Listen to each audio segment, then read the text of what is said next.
Alarms screamed through my ship, and I had 11 seconds to decide how I was going to die. The console in front of me lit up red from corner to corner. 3 warships had my little mining tug boxed in, and there was nowhere left to run. My hands were shaking so hard I could barely reach the controls. I was Grace Whitfield, a mining pilot from a quiet outpost near the edge of human space, and until that day, the worst thing I had ever faced was a broken oxygen valve. Now I was staring at 3 alien warships closing in, each one large enough to swallow my tug whole. I had been hauling ore back from the outer belt when they appeared out of nowhere, 3 dark shapes sliding out of the black like they had been waiting for me the whole time. I tried to run. My engines were not built for speed, and within minutes they had me trapped between them, close enough that I could see the lights blinking along their hulls. A voice came through my comm, cold and flat, stripped of any warmth by whatever device was translating it. "Cut your engines, human. Surrender your vessel." I did not answer. My mind was racing through every option I had, and all of them ended the same way. Then I saw it, a single number blinking on my coolant display, and an idea formed so fast I barely had time to question it. My tug used a plasma coolant system to keep the mining lasers from overheating. It was never meant for anything else. But if I vented it all at once, in one direction, at high pressure, it would hit whatever was behind it like a wall of superheated gas. I did not think. I just acted. I turned my ship, aimed the vents toward the nearest warship, and released everything at once. The blast of coolant slammed into their hull and their engine intakes in the same instant.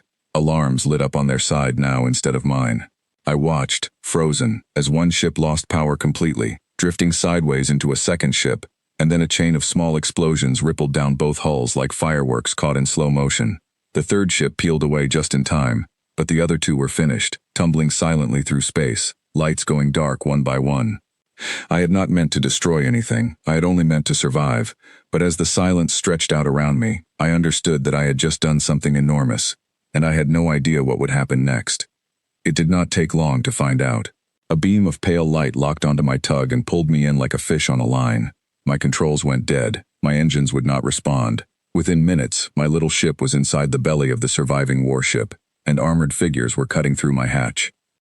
I did not fight. There was nothing left to fight with.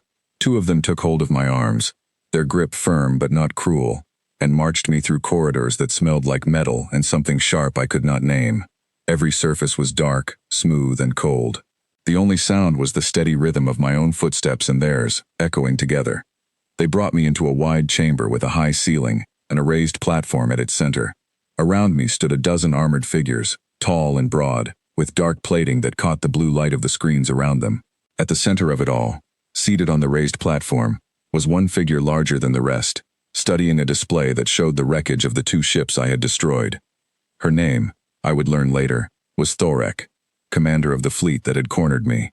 Her eyes were unlike anything human, dark and faceted, catching the light in 100 small points whenever she turned her head. She lowered her gaze to look at me, and the whole chamber seemed to hold its breath. The guards forced me down to my knees. I did not resist. There did not seem to be any point. "You," she said, her voice flattened by the same translator device that had spoken to me earlier. "Species, Terran. Vessel class, unarmed civilian." I said nothing. My whole body was shaking, though I tried to hide it. "2 of my ships," she continued. "Hundreds of my soldiers. Destroyed by your hand." I still said nothing. What could I possibly say? I was not sorry. Not really. Even though the thought of what had happened to those soldiers made my stomach twist. I had been trying to survive. Some stubborn part of me refused to apologize for that, even facing what looked like certain death. The silence stretched long enough that I could hear my own heartbeat. Then Thorek rose from her seat, and the sound of her weight shifting the platform echoed through the chamber. She stepped down toward me, closer and closer, until I had to tilt my head back just to keep looking at her. "Your vessel had no weapons," she said, "no shielding worth mentioning. Your species has traveled among the stars for less than 3 centuries. By every measure my systems can record, your body is slower, weaker, and far more fragile than mine." She paused. The chamber was so quiet I could hear the faint hum of the lights above us. "And yet," she said, "you destroyed 2 of my warships and ended the lives of hundreds of my soldiers, using nothing but a coolant valve and desperation." I looked up at her, waiting for whatever came next, certain it would be the end of me. "So I will ask you only one question," she said. "Answer honestly, because in 400 years of conquest across 11 different species, I have never once needed to ask it before. Her mandibles clicked together softly, a sound I would later understand was the closest her body could come to showing unease. "What," she asked, "were you willing to do? If we had cornered you completely? If there had been no coolant valve left to use, no system left to sabotage, what would you have tried next?" I thought about lying. I thought about staying silent, but something about the way she asked made honesty feel like the only real option. "I would have rammed my reactor into your hull," I said, "and if that had not worked, I would have gone outside the ship with nothing but a tool in my hand and tried to force my way into yours. And if that had failed too, I do not know. I would have found something else. There is always something else to try." For a long moment, Thorek did not move. Then she turned away from me and spoke to the officers standing around the chamber, her voice carrying across the room. "Stand down the fleet," she said. "Recall every ship from war preparation. As of this moment, we are no longer at war with the people of Earth." A ripple of unease passed through the chamber. Armor shifted, low sounds rose from several of the officers, sounds the translator did not bother to convert into words. One officer stepped forward, taller than the rest, his plating a darker shade than his commander's. "Commander," he said, "hundreds of our soldiers are gone. You would have us simply forgive that." "I would have us survive," Thorek answered, her voice sharper now, cracking through the flatness of the translator for the first time. "We have fought 11 species in 400 years. 11.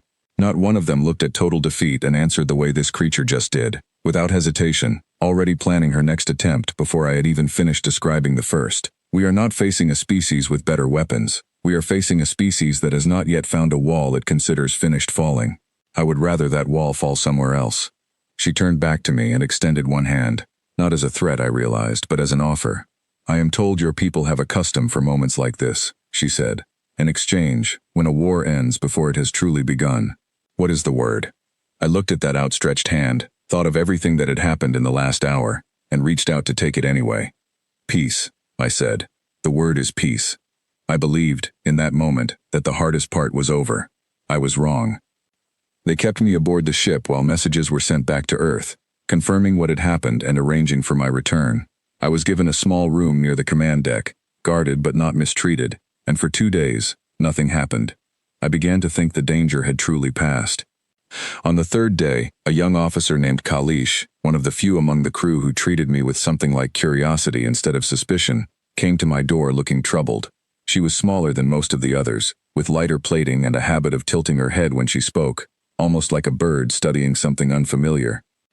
"You should know," she said quietly, "that not everyone agrees with the commander's decision. I already suspected as much, after watching the officer challenge Thorek in the chamber, but Kalish's voice carried something heavier than simple disagreement. "Vren believes the peace is a mistake," she continued. "He believes your species should be destroyed before it grows strong enough to threaten us properly. He has support among some of the crew. I do not know how far he is willing to go to stop the peace from taking hold."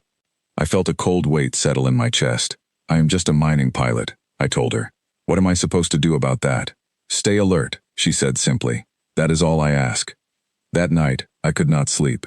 I lay awake listening to the hum of the ship, turning her warning over and over in my mind. Around what must have been the middle of the ship's night cycle, I heard a sound outside my door. Quiet, deliberate, nothing like the steady patrol footsteps I had grown used to.